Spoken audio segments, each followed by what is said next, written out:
So give me the signal and I'll go.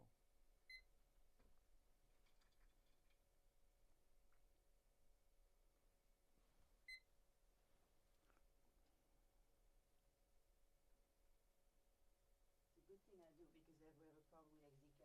Okay, okay. Good to see you, man.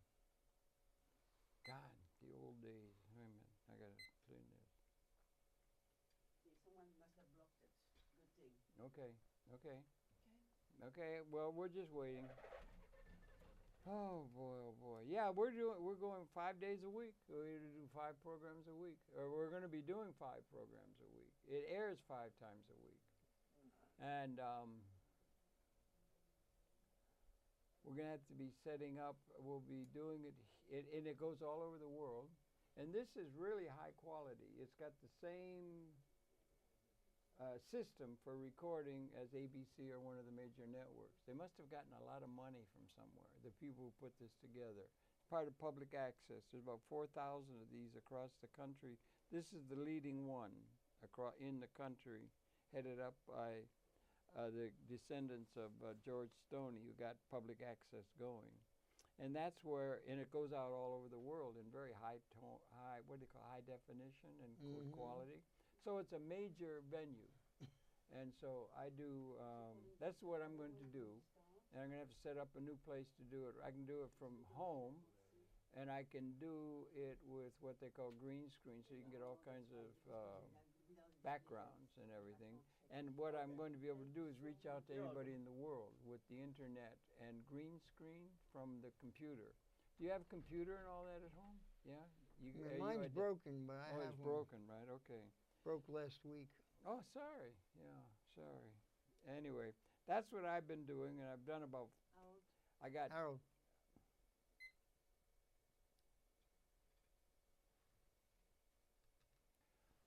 Welcome, welcome very, very much to Conversation, where it's a distinct pleasure for me to welcome to an old friend of mine from way, way back, not quite as far back as I had thought, because he seemed to be there almost forever in my life of before I got into New York City and so forth. But that's Jeffrey Feller.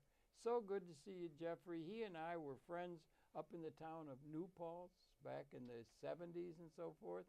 And it seemed to me like you were always in my life, but apparently it was only from about 1978 that you arrived in New Paltz. Anyway, I'm glad that you've arrived on the set now, and we can talk about the old days at New Paltz, New York, and upstate, and other matters. And he is an actor, and he's a stand-up comic. He's a poet. I guess he does some guest hosting of the Nuyorican Cafe. In the past. In the past, yeah. Nuyorican's changing, I guess, and everything like that. And it's still the same. They have the Wednesday Slam and the Friday Slam and a lot of theater and stuff going on. The Slam, I want to get to that about a Slam. That's interesting because the Slam is, I remember there was a woman, Lois, there or something, who used to run the place. But anyway, welcome. He's also a successful recipient of a liver transplant, which is an unusual kind of part of his life story. Jeffrey, so good to see you. Welcome to the set, brother. Thank you. Nice to see you, Harold. Now, we're going to be talking about you and Woodstock and all the scene and all that kind of stuff, but maybe your own background, if you could. Just where born and raised. Let's start at the beginning, and then let's talk about when we got together and the old days. Let's not pass over the 70s, upstate, or the time generally of the Woodstock era and all of that kind of thing, where we go back when we first met. But where were you born and raised and so forth? I was born in Alaska. No kidding. Fairbanks. Really? Father was in the Army. Mom joined him. I didn't know that. And so I'm an Army brat. Was he an officer or enlisted man? He was a drafted man. Drafted man. I got drafted into the Army. I didn't like the Army at all. Did you have to do military? No, not I. I missed out on that. Broke my heart. Yeah, broke your heart. Really? Oh, big lonely. I had to go in the Army. I didn't want to. Were you in Korea?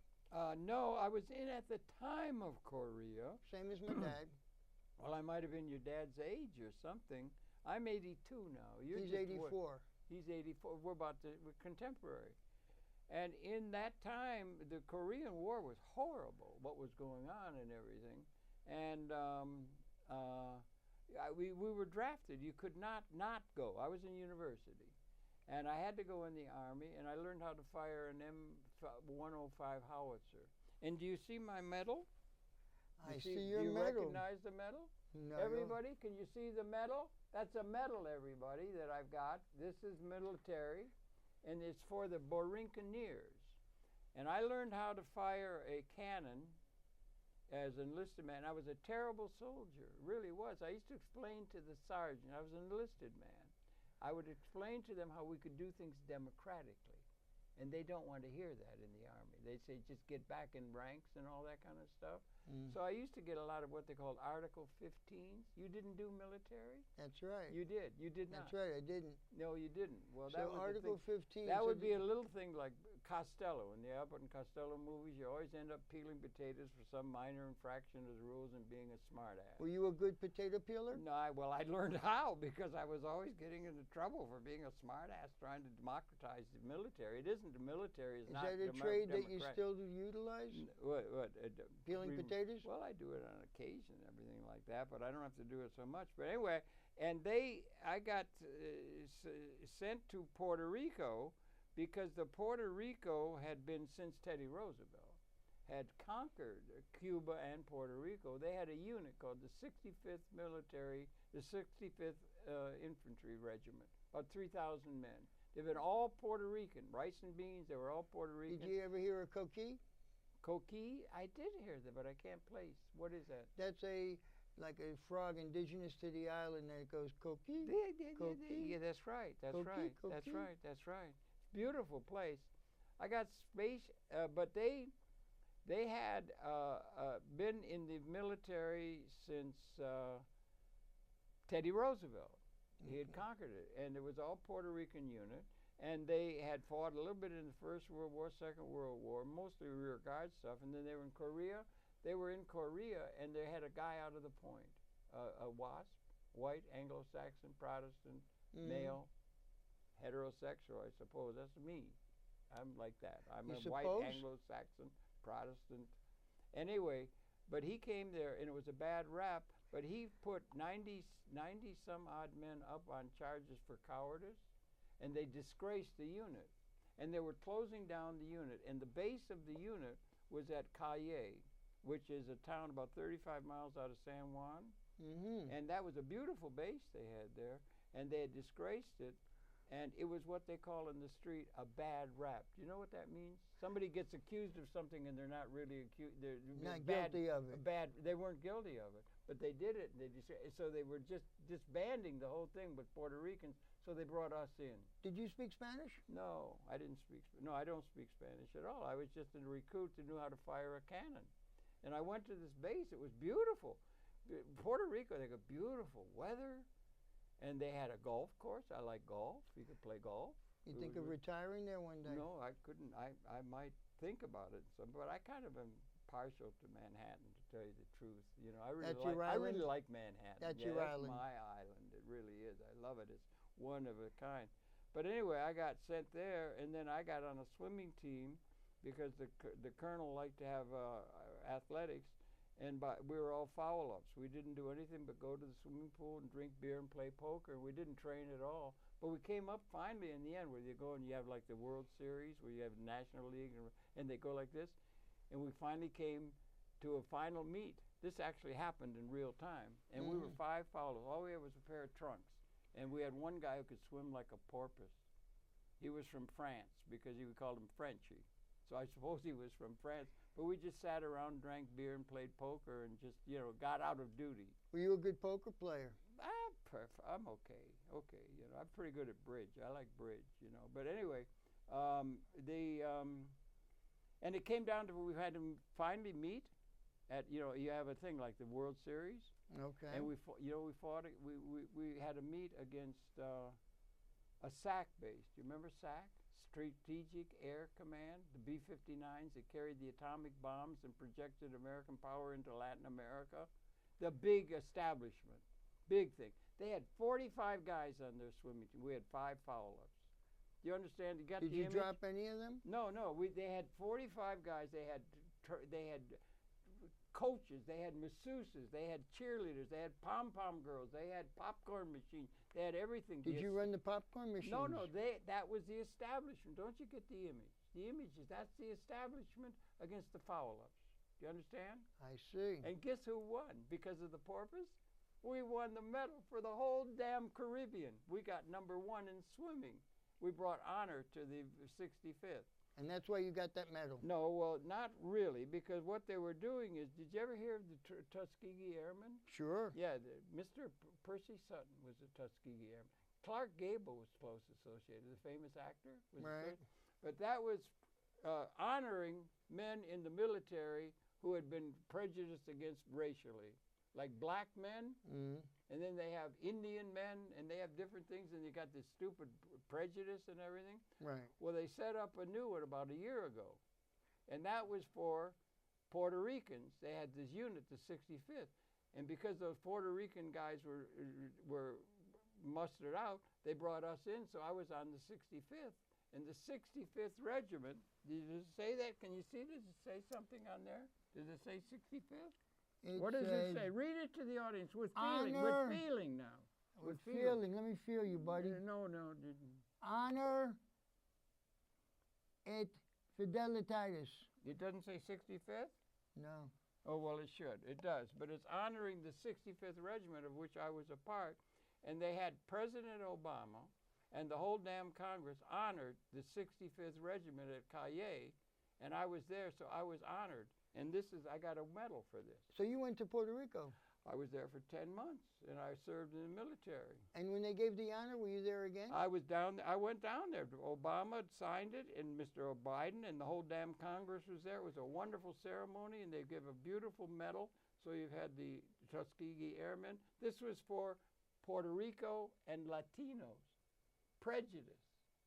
They directed at the Indians, the black men, and everything, the prejudice and everything. This was against the Latinos. And so that's honoring them, and I'm part of it, part of the 65th, honorable. And we had won a medal for it. Very good. For the foul-ups.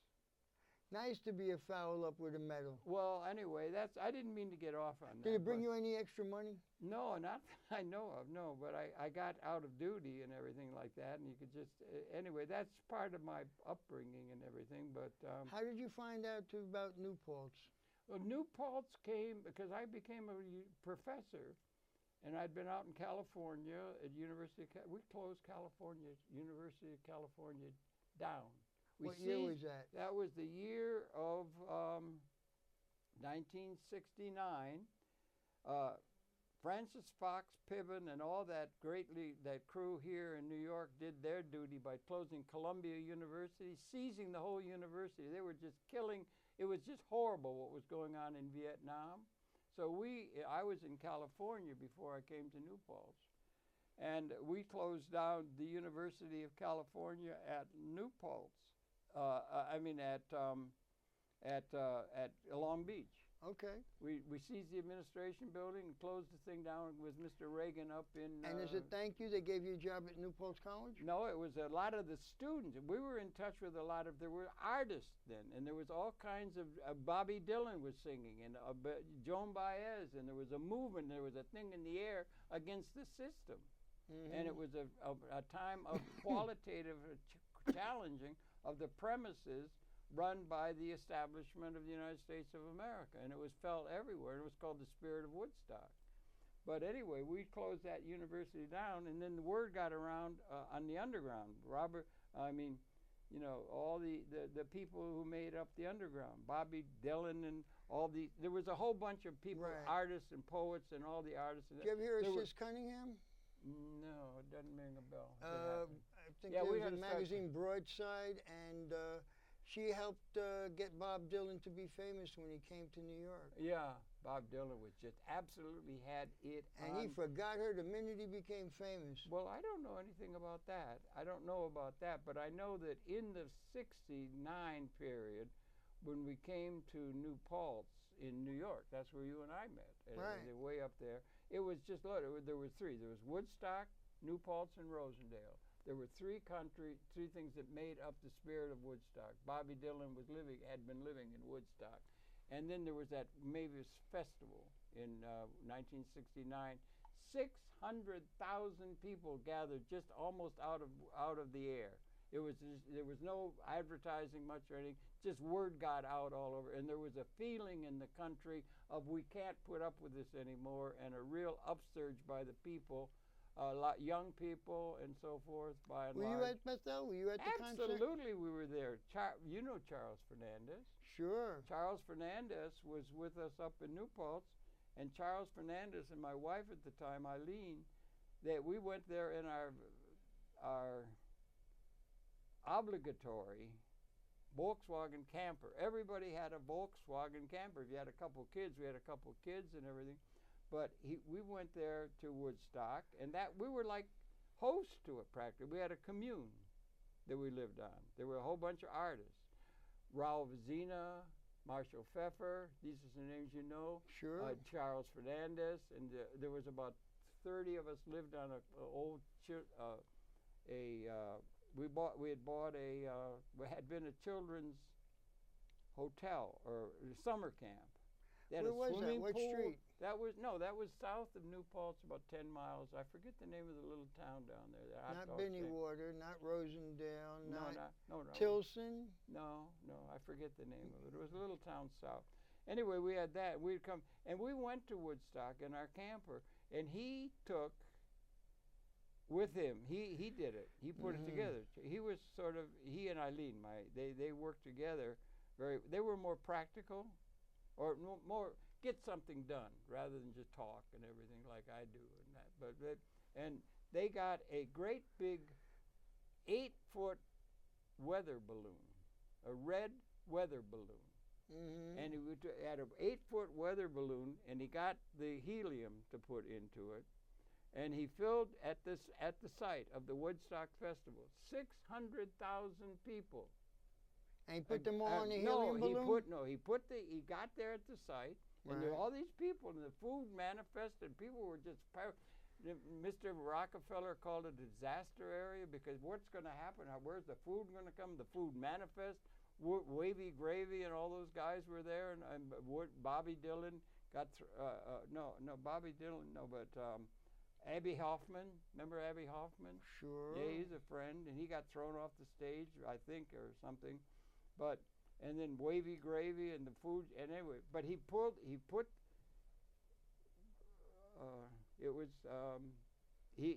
the balloon and put it up and up in the air, tethered to the ground. And that was for the people from Woodstock and from New Paltz and from Rosendale would know where to gather amongst the multitude. And it was a weather balloon, red, up in the air. And when you look at the album, there's a little red dot amongst that multitude. That was our weather balloon. Very cool. And that was to be the tethering point for the people who were really from Woodstock or or New Paltz, from Rosendale, would know where to gather. Was Ray Bremser one of the people? I don't think Ray made it to the thing. Ray made it. He came on the scene later, but I don't remember. But you knew Ray Bremser too. I loved Ray Bremser. He was in for murder, I think. I knew he did a bank robbery. He had to do bank robberies and things like that. Didn't he write a great piece? He wrote a beautiful poem called Blues for Bonnie. He was a close friend of Allen Ginsberg. And Corso. We had a house up there. He used to sleep in my house and everything. And he and I, that was really a scene. Remember they had these magnificent hotels. I don't know if they're on the scene behind us here. Minnewaska and Mohonk. Right. Magnificent, beautiful hotels. That's where the Mr. Rockefeller, who ran the David Rockefeller saved it. David Rockefeller, and they used to meet up there because it's a beautiful, like Switzerland, a lake up there at the top of the mountain. He saved Minnewaska. Although, in a way, I wish the state hadn't taken it over because they screwed it up. Really? They screwed up a wet dream, those turkeys. Yeah, right.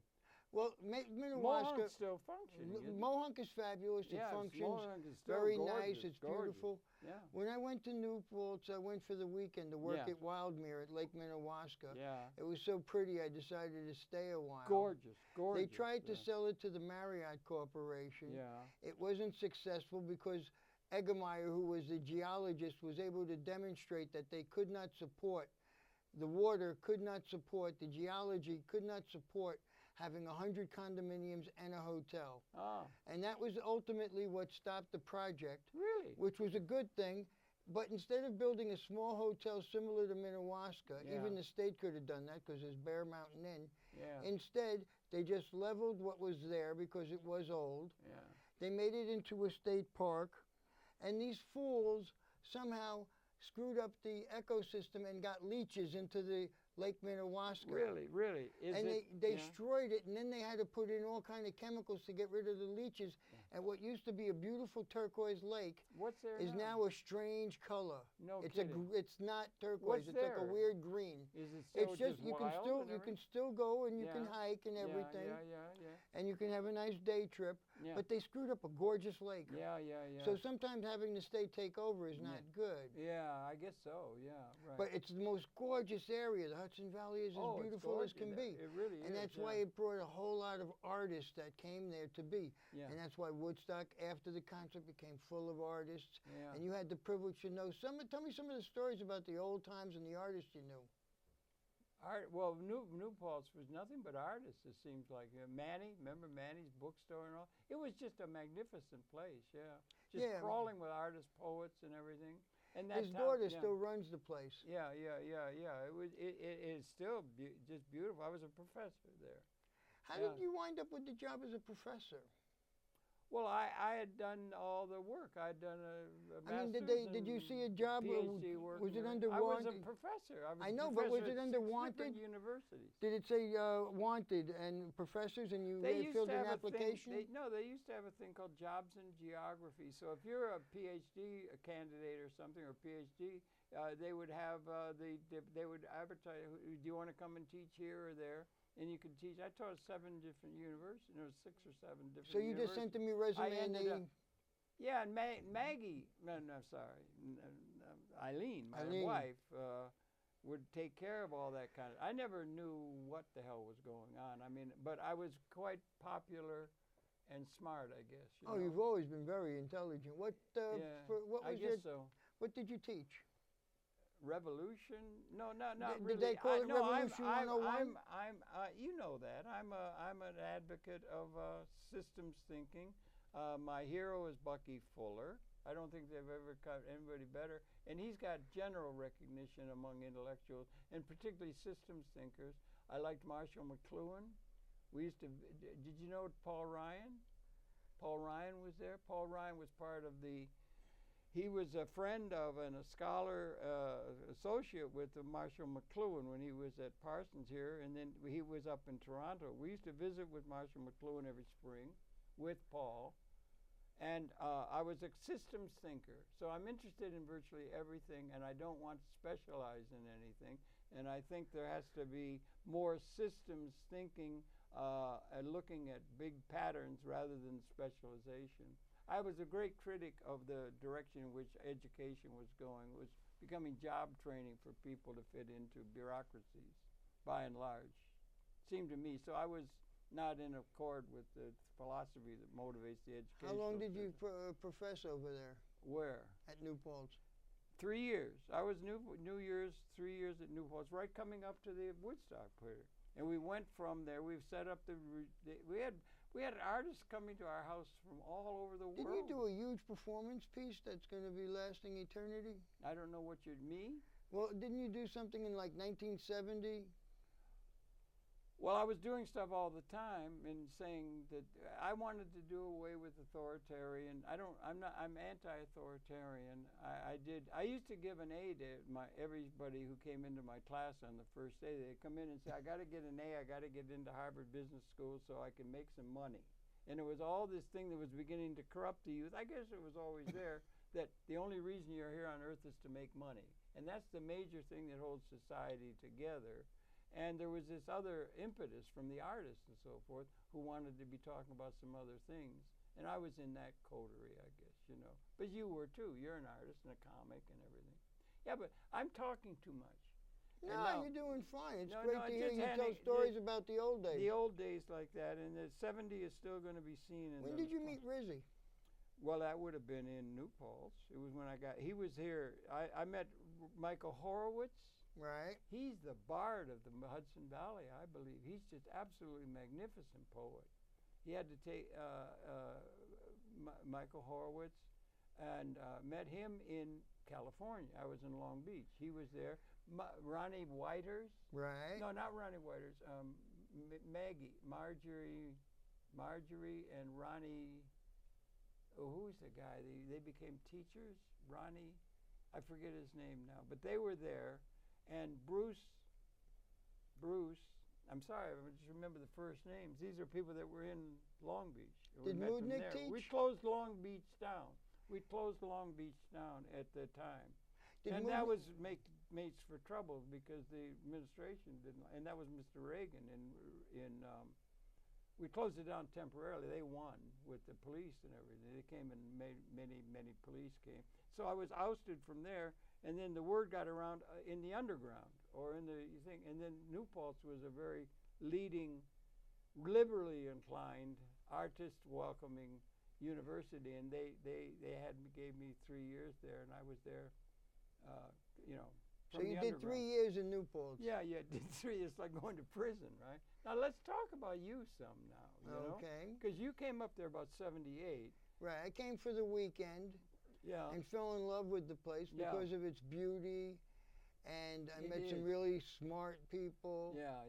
A lot of artists around. Yeah. Poets on every corner. Yeah. And I started to get into the artwork and doing poetry with people like Richard Rizzi. Yeah, and Rizzi. Yeah. Ron Whiters. Ron And we had a poetry scene that went actually just spontaneously started first in New Paltz. Mary Rose Larkin wanted to read a poem in between a jazz set at Coochie's. Yeah. So she read her poetry. Yeah. Then Rizzi read a poem, and the next thing they had 50 people coming for the poetry and only 20 for the jazz. So we started doing poetry over there. The poetry explosion. Yeah. And we started to read, and they had a lot of publicity. And then we moved to Rosendale, and we had the Space Co-op. The Well. They used to have a saloon there called the Well. Yes, they did. Is it still there? It's not there anymore. No. In fact, we took that building over. That was a hangout for artists. Yeah. Sure. Yeah. We took that building over. That's where Ronnie's living there now. Ronnie. The building that was the Well, we took over. It became the Space Co-op. Now it's a yoga center. Oh, really? Yoga's took over. Yeah. Okay. Yeah. And we had some magnificent shows over there for about 3 years. Ron Whiters was the patron. He paid the rent. Really? He kept the Rosendale Co-op open. Ron Whiters? Yep. Really? Yep. Yeah. He paid the rent for the place because the idea was that they would leave a little bag of potato chips next to another little place to leave money. So we'll go past it. We'll have some potato chips, and we'll leave $1 in the hat. Nobody left any money. Yeah, right. You can't pay the rent like that. You can't. So when Ron stopped working at IBM, the co-op folded. Oh, really? It went to being Knish joint, and now it's a yoga place. Okay. But there was a lot of poetry in that area. Now they do a lot of work over in Woodstock. Yeah. At the Tinker, Harmony Chinese restaurant on Tuesday nights. Really great guy does the hosting. Yeah. And you're hanging out there now? I've been going to a lot of the readings. You've been going upstate some, right? Yeah. My girlfriend lived in Woodstock for a year, Tinker Street. Now she's moved. She lives in San Francisco again. We'll see how long distance relationships will work out. Yeah, but, right. Okay. Yeah. Yeah, Woodstock had the poetry, still does. Donald Lev did some poetry, and Whiters does his poetry. Rizzi did a feature there recently. Woodstock Times was a good newspaper, wasn't it? Yeah, and it was really an underground newspaper. And Mikhail Horowitz writes for them. Mikhail Horowitz is the bard of the Mid-Hudson Valley. How did you meet? Tell me about how you met him. Well, he was there somehow he was there in Long Beach. Margie Myers, that's who. Remember, and Ronnie Whiters. Right. No, not Ronnie Whiters. Ronnie Simon. Okay, I remember Ronnie. Ronnie Simon. Yeah, I know. They I became knew her. teachers or something. But they were in there, and he was out there in Long Beach. When I was in Long Beach, before I got to Woodstock. I mean, before I got to Newport. So anyway, you met him in Long Beach and followed him to New Paltz, Yeah. and that's where you became the man who was known for being an independent thinker, who was always interviewing interesting people, Yeah. and always leading in very smart discussions about different ways to look at I the guess way so, that yeah. And our house was always full of artists and stuff and everything, you know, and poets and everything. you had It was great. Bremser at the house, Bremser. Ginsberg was at the house. Ginsberg never made it there. No, not Ginsberg didn't. Because when but- I met Ginsberg, he Mm. was at Ellen's house when he did a show with Rizzy and he did with, what the heck, Andy Clausen. They all did a Clausen, show at the old Clausen. main building. Clausen's still around, yeah. Yeah. Yeah. Andy goes to the readings in Woodstock. Yeah, huh? Okay. Because, I I gotta mean, pick up Eileen on was some of running them. the old main building back yeah. when they did yeah, the event. she did. And the art building. Eileen did great that way, you know. I'm sorry she passed and everything, you know. It was a sad passing. Right. But anyway, that's the story. But what do you got? You got something out there for us or Well, something? let's see. I can, Mm-hmm. since I had the liver transplant, Yeah, congratulations. That's 12 a major years, thing, yeah. and it's pretty amazing because 18 people die every day in New York waiting for a liver transplant. Is that true?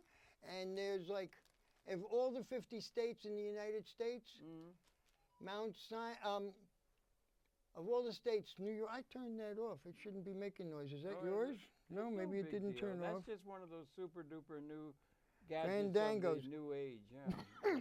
That's a Anyway. smartphone, right? It's not smart. It's a Android. Is that a dumb phone? It's a Something dumb like that? phone. It's a dumb phone making noise. But anyway, there's an organization called Live On New York, Yeah. and they try to get people to sign Yeah, up to let's be see. donors. Look, let's show. Look, just donate, and it says check yes, save liver. Right. When you got your Yeah. license, you can say that you're willing to be a donor.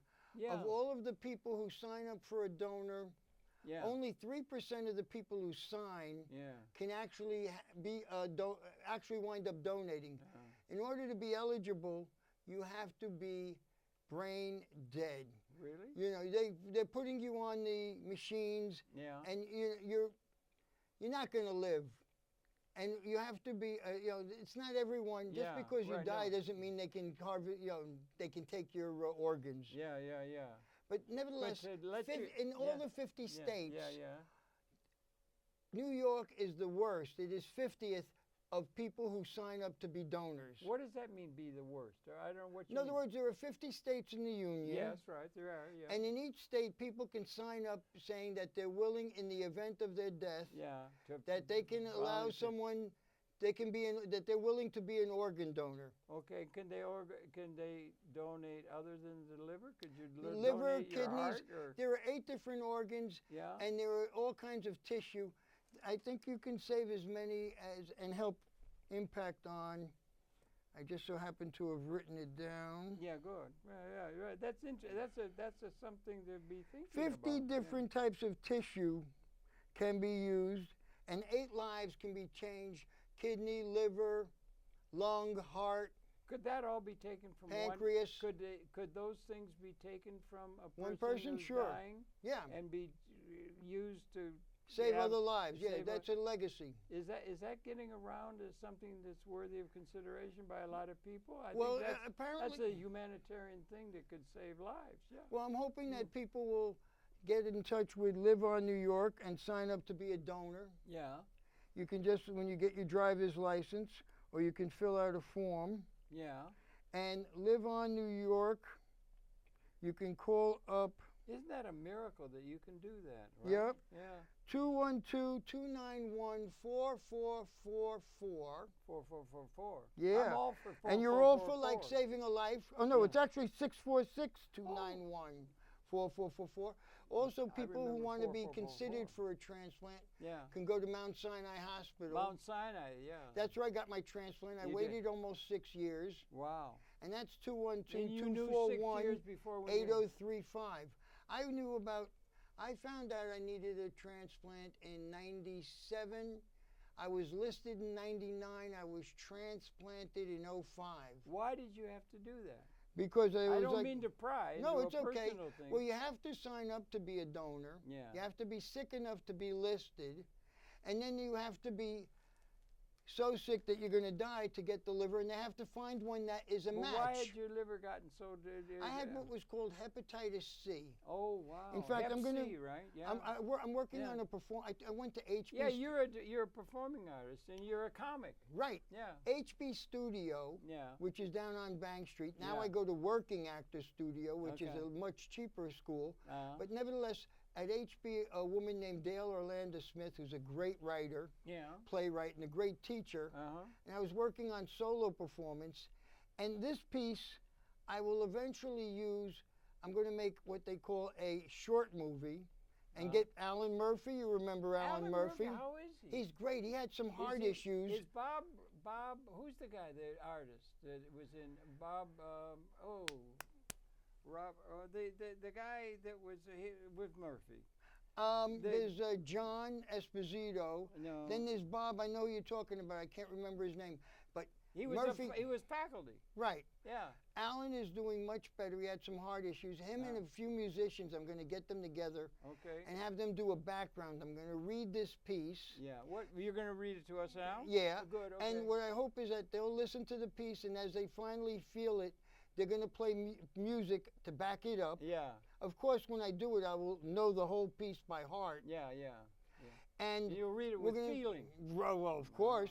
And then we're going to have what would be a short movie and put it in festivals, and again, promote organ donation. Okay, good for you. You know, because I want people to. And you're getting some serious artists behind that idea.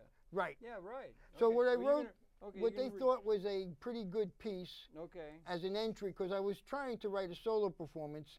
And while this isn't going to be but this would be a good introduction. You've highlighted or emceed things at Nuyorican, haven't you? Sure, I worked there for 4 years in the Nuyorican Cafe. That's a It's great open place, room host. It's one of the best. Yeah. And they have slams. Yes, do they do. Still have slams? Yes, they do. Yeah. And in fact, Dale Orlando Smith was one of the poets when they first got started. Uh-huh. She was one of the best poets out there back in the day. Yeah. Because a lot of people have come out of there. Reggie Gaines, Sarah Jones, just to name a couple of people. Yeah. Lots of people. It's a great place, yeah. Oh, yeah. Nobody doubt it. Yeah. It's a okay, cold you're day. going to read something now. Sure. Okay, everybody, here, now let's, and It gives you an idea. With feeling. Oh, with of course. You know, reach down into your soul and, you know. You stop me at any time if you think I'm not doing it right. Go. It's a cold day in February, the 22nd to be exact. I grab a cab not to be late, and I arrive at my doctor's office on time. I'm here to get the results of my biopsy report. Yeah. The one that'll tell me if I have a bad case of hepatitis C Oh, yes. or a mild case. The previous event leading to this was interesting enough. I'd gotten into the hospital gowns. You know, the ones that can't hide all your body no matter how hard you try. Visualize it. Visualize it. Yeah. Anyway, I'm in for this biopsy of my liver. Yeah. And I read the papers before I sign them. Crazy, they give you all these release forms, but they never expect you to read them. Anyway, I read this part where it says, procedure can result in my death. Uh-oh. A long pause. I'm like, what the fuck? It goes on to say, I will not hold the hospital responsible in the event that I die. Underwriting their own ass, huh? Yeah, we're backing it. Okay, they do that, bureaucracy. Yes, they do. I've heard bureaucracy sometimes protect their own interests. Oh, definitely. In money terms, often it is, isn't it? Yeah. Yep. I've heard people are interested in that, you know, but go ahead. So it says I put a line through the not responsible part, and the doctor come in, he reads the form, and he asks, what's this about? And I tell him, I know contract law, I'll hold you responsible. He says, listen, here's the deal. I put a very tiny needle into your liver and take a microscopic piece out, and there's always a chance I'll move the needle too far to the left or right, and I'll take out too much and you'll bleed to death.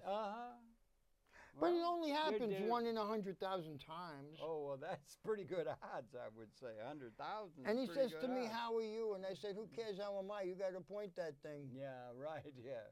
With skill. Yeah, exactly.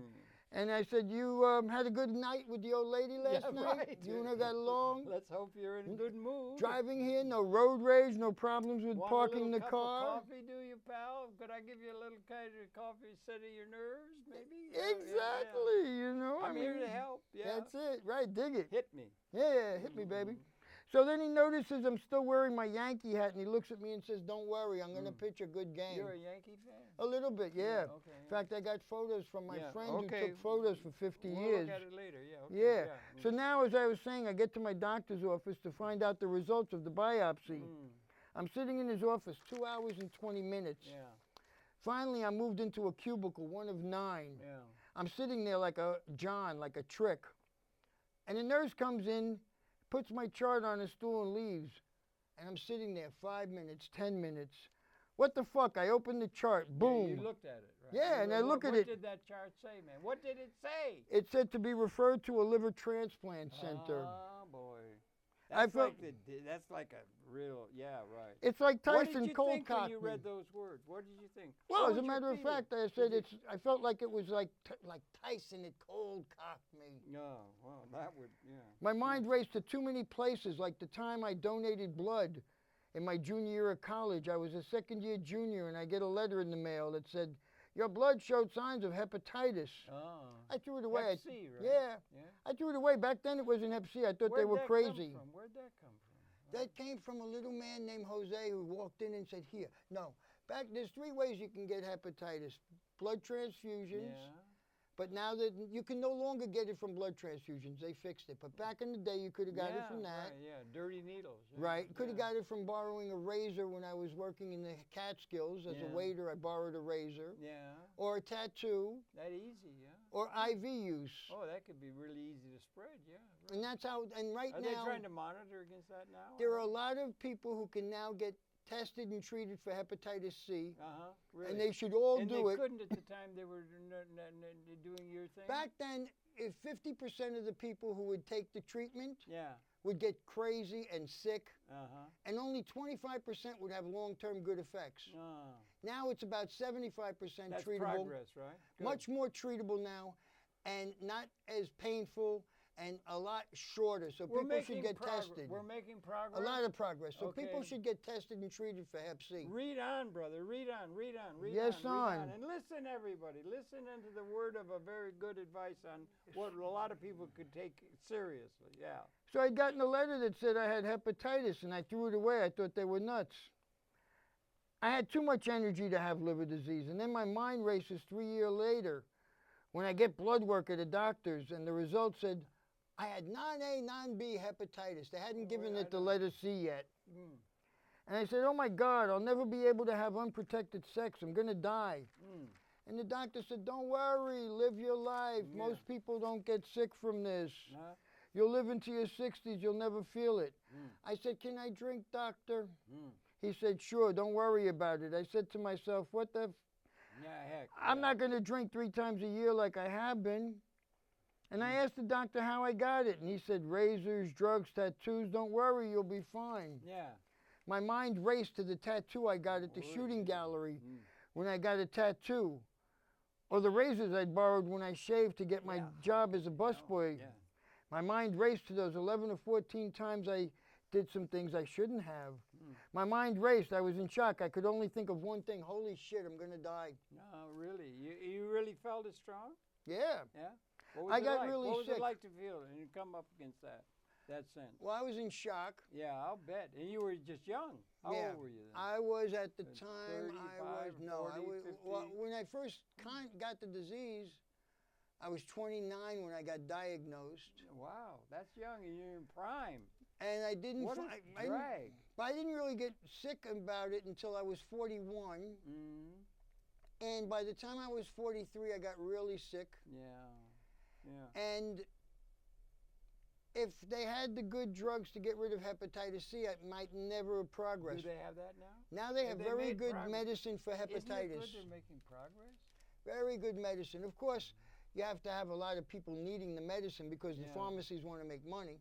Yeah, everything's been reduced down to making money, it seems to me. I don't know if it's always been like that, but it's I gotten. don't know, but it's gotten to where it's like ridiculous. But just the yeah. same, Yeah, yeah, if people go to a doctor and get tested for Hep C, yeah. there is medicine that can help them get better Good progress. in a shorter amount of time yeah. and not as much side effects. The side effects, when I took yeah, it, Yeah.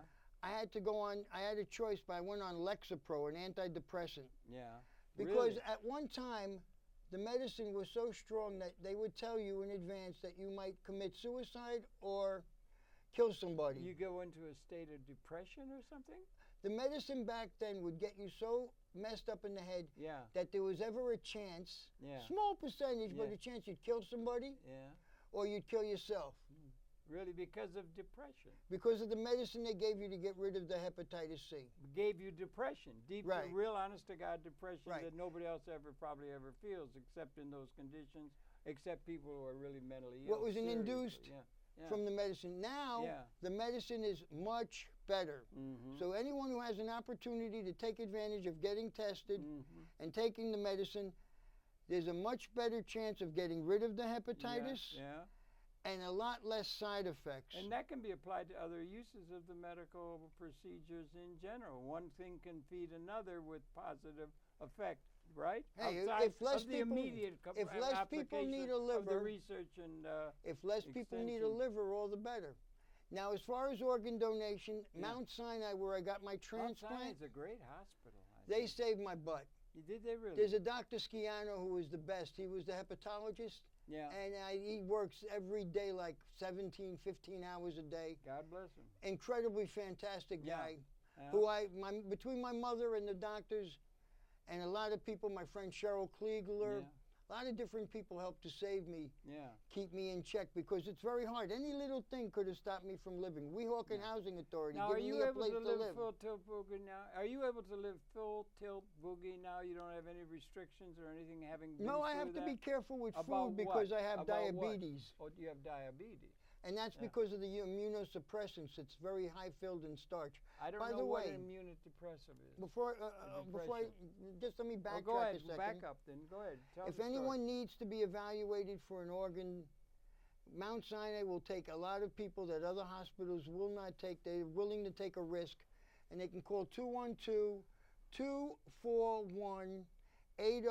212-241-8035, and they can make an appointment to be evaluated. It is one of the best places because they'll take a chance on people where other hospitals say no, they will say Why yes. would a hospital say no? Because if the person dies, their statistics will go down. If their statistics Wait a go minute. down, No. Okay. you go don't on. understand. I'll No, tell I'm you talking again. about the physical reason why some I am people... explaining to you in Okay, English, sir. Okay. Each hospital has people that come to them. Yeah. Some will Who live, want to who want a to- transplant. Or want to, no, I'm talking about people who don't. Listen again slowly. Okay. Yeah, it's important. Yeah. This is People will important go to a development, hospital wanting a transplant. Yeah. Some hospitals will not want to work with them because they don't think they can help them. Either their doctors aren't good enough or they're afraid that the person will die on the table. And you see, a place is like, it's just like baseball. If a person bats 300, Yeah. he's considered That's successful. Good. Yeah. You don't want a doctor to be batting 300. You want him to bat 1,000. Well, yeah. And Particularly if it's my and life, they're yeah. afraid. You see, Yeah. other hospitals Yeah. are afraid that they will fail. Their statistics will go down. Their funding will go down. Oh, boy, that's Mount interesting. Sinai is willing to God, take the that's a chance. metaphor for so many different things of the human condition. Yeah, Exactly. Yeah. They're willing to take a chance. Mm. So if a person, like 9 other places, said, we're not going to deal with you, Mount Sinai will give you a chance. Uh-huh. So that's why you want to call 212-241-8035 to be evaluated. Uh-huh. There are other hospitals, they took care of me really well, and I'm glad to be here. Yeah, I'm glad you're here, healthy and everything. Yeah, good, yeah. And there's also a group called Manhattan Transplant International Organization. They have meetings. In fact, this Saturday, I'm going to a non-religious ceremony to thank all the families that donated organs. Yes, good, yeah. By all means, At they St. should be Patrick's. celebrated, absolutely. So yeah. at St. Patrick's Cathedral every year, Yeah. we have people who have received a liver or a kidney or eyes. Transplant recipients will go they'll go to St. Patrick's. Mhm. Families will be celebrated that they were in that time of pain. They were willing to let their family, loved ones be to be donors, Yeah, and the so donors that others could live. donors, yeah, but So we celebrate the donor families. well, what about the people who did the doning? Right. Donate. We celebrate their family because Donating. obviously now they do have live donors. You How can they donate have a kidney. You, You have grow it two. back? You grow it back? No, you have 2 kidneys. You Yeah, can that's- donate 1. Huh. Liver, you can take a partial liver. In fact, I had a friend named Carol Sloan Bookbinder. Yeah. She was going to be my donor if I needed a liver. Really? But at first they turned it down because it was too small. Mm-hmm. At the end, I was so sick that they called her on the phone. Yeah. They were going to have her fly from New Orleans to give Yeah. half of her liver. Oh, wow. She could I give was- half the liver and still Because it's the only function. organ that regenerates. It regenerates. Isn't that interesting? The only one. Yeah. What does that tell us about the liver? It's a really major. Big, beautiful It's organ. been a thing, yeah, and it's something that's been celebrated down the ages. I think, if I'm not mistaken. Yeah. Right. That's interesting. That it should be such, you know. Mm-hmm. Yeah. Isn't it amazing? It's progress, right? It's a beautiful thing. The year my dad died, Mm-hmm. he was only 100. He was only 48 years old. That was the average age for a male in the United States of America in that year, 1948, was 48. It's now gone 78. I wonder what the limit is. I wonder how long people. I have a guy in my Can building. He's be- 99 and he's still hanging out. Yeah. It keeps expanding. I think it's now 78 or something, isn't it? Now the average or something. Or it's still going up. So there's being progress medically made. Medical practices have been improving with time. No You doubt. think in general the human condition is improving that way? What do you think? I think it is. I think it's improving to where it's coming to a real fruition of a qualitative transformation, I think. How do you I feel? think James Joyce had Daedalus say. That's one of my favorite lines. I like poets and I talk about a lot of different people, but he had Daedalus say, history, so history is the past. Mm-hmm. History is a nightmare from which we're attempting to awaken. And you've made progress along that line. If it was 200 years ago, you wouldn't be getting a liver transplant at a pristine hospital or anything, or any of the progress that's been made. Used to be you could never get. I saw a thing about. I think there's progress being made. Yes, in terms there of is. material progress being made in terms of the living standard that is able to be achieved through the use of technology that's being developed all the time. And it's moving in a direction toward a perfection that is seen even in evolutionary terms, even at the molecular level and everything. There is a movement. I think we're moving toward a period of coming toward the end of the Homo sapien existence. As a species, we're going to be coming into a new way of being in the universe. After we come out of 200,000 years ago, we appear out of evolution from microbes and so forth. So we got about 10,000 generations. And I think this is the defining generation in evolutionary terms, not just political terms. Mm-hmm. I think we're coming to a fulfilling of a particular moment of perfection and of improvement and so forth, and ultimate liberation at the end of a process that is going to resonate in terms of like synergies, behavior systems, unpredicted. But there's something resonating more when you hit high C on a jam session. You ever been in a jam session? You're playing harp or something, and you hit it, and then everybody's at a certain level, and then everybody's going. You're Ornette Coleman used to live in our building. I know. Great, And but anyway, you're hitting everything, and then everything's going boop boop boop boop boop boop boop boop. Everybody's hitting it, and everybody's in, and then it goes boop boop, and then one guy goes boop, and then it goes boop boop boop, and it goes. Then they come up to that, and you get to a point, and then you hit high C, and then it's like a perfection, or another level of creativity, and that's the process of evolution. And we're coming into a new relationship in the universe, transcendent to what we've been throughout the Homo sapien species. We were born into that time after 10,000 generations. That's what I think. We're coming to a time of the perfection of a process.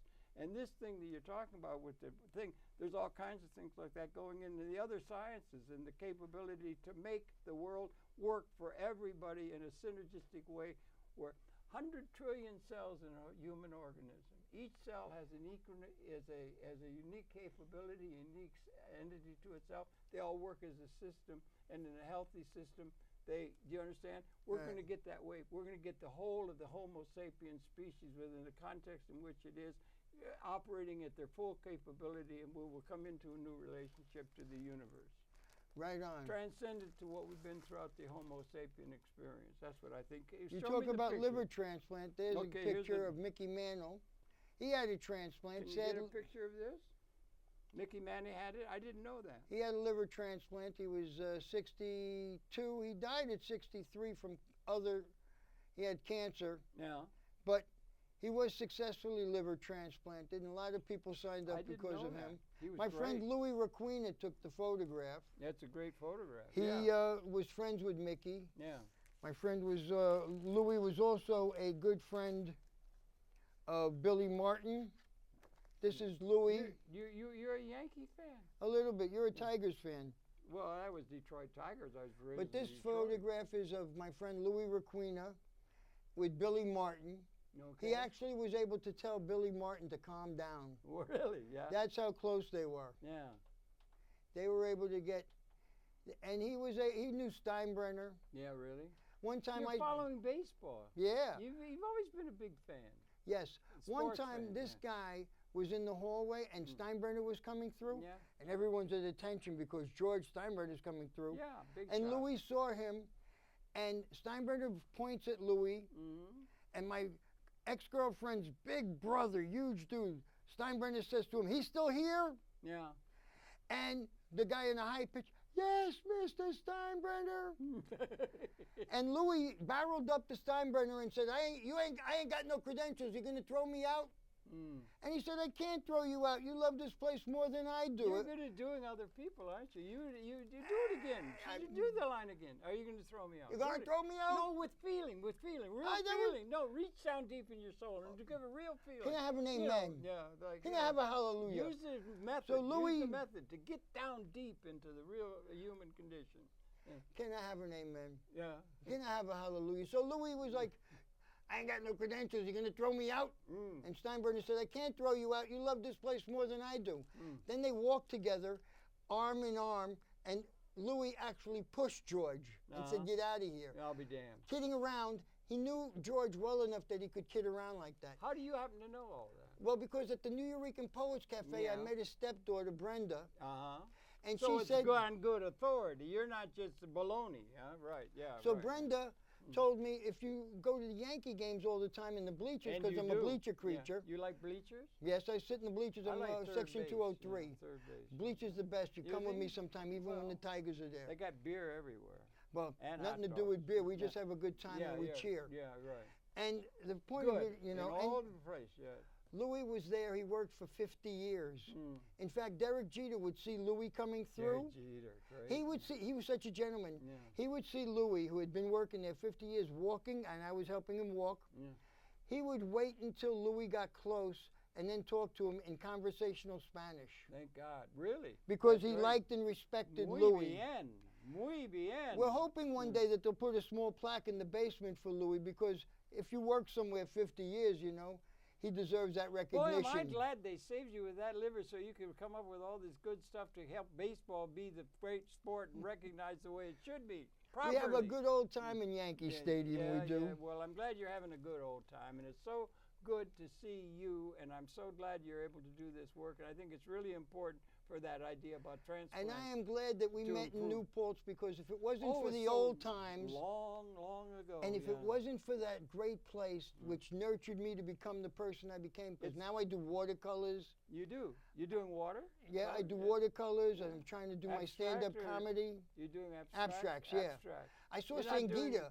Sangeeta is doing some great artwork. Is he? He's out in San Francisco? He's in a nursing home in Pacifica. Yeah. He's got Parkinson's. Yeah, shucks. And hopefully they'll find a cure. Yeah. And he's doing pictures now with a straw and prune juice. Oh, wow. Okay. And they look brilliant. Wow, really? Yeah, I'm glad. How's he? You got a number? He talks well. You got a number for him? Yes, I do. I'll give you his phone number. I have it in my wallet. Yeah, in fact, we called you from there. We tried to get a hold of you, but you were gone. Yeah. But the old days. Yeah. Thank God for the old The days. old days, they were really good. New Paltz was great. It was great. It was so good to see you again and everything. Recollect those old days. Just touching the surface of it all and everything. I saw you drug me out a little bit from my own, talking about my own thing. I should talk more about you. You're an interesting guy, and I thank you so much. I thank you for very much. participating in this and for such So a anybody, a shameless plug, I'm doing an industry show at May 20th at the Hurry Broadway up, Comedy fast, Broadway fast, Comedy fast, Club, fast, 53rd between 8th and 9th. Hurry up, hurry This up. May hurry 20th. up, It's a hurry great up, comedy hurry club. up, People hurry should up, go to hurry the up, party. hurry up, Yep. yep. Ladies and gentlemen, thank you very much. For viewing. And good night. Thank you for viewing. Thanks for the memories and good night. Okay, good night. That's it. Thank you. You can now cut off the machine. Okay. Rock and roll. Okay, well, that's that. It was so good to see you. I hope I was helpful to you. I was saying, Variety's there. Yeah. How's this And going? he can't leave either because if you're well enough to leave overnight, you're well enough not to need the hospital. California's fucked up in that way. Is it really? Yeah. Okay. In so many ways, California's great, but that's not one of them. He's got the Parkinson. I called Murphy. I called you. You weren't. I got your machine, I think, that day. Yeah. I've gone out to see him 3 times now. I got a bunch of his books and stuff and his drawings. I got some drawings that he does and everything. Yeah, he's a great guy. His artwork, his prune juice artwork is good. I'll have to come and see you before in the next couple of weeks, and All I'll right, show good. you the artwork. Did You- Maggie find a place to live yet? No, it's all being in the works. Yeah. You going to stay in New York, or you going?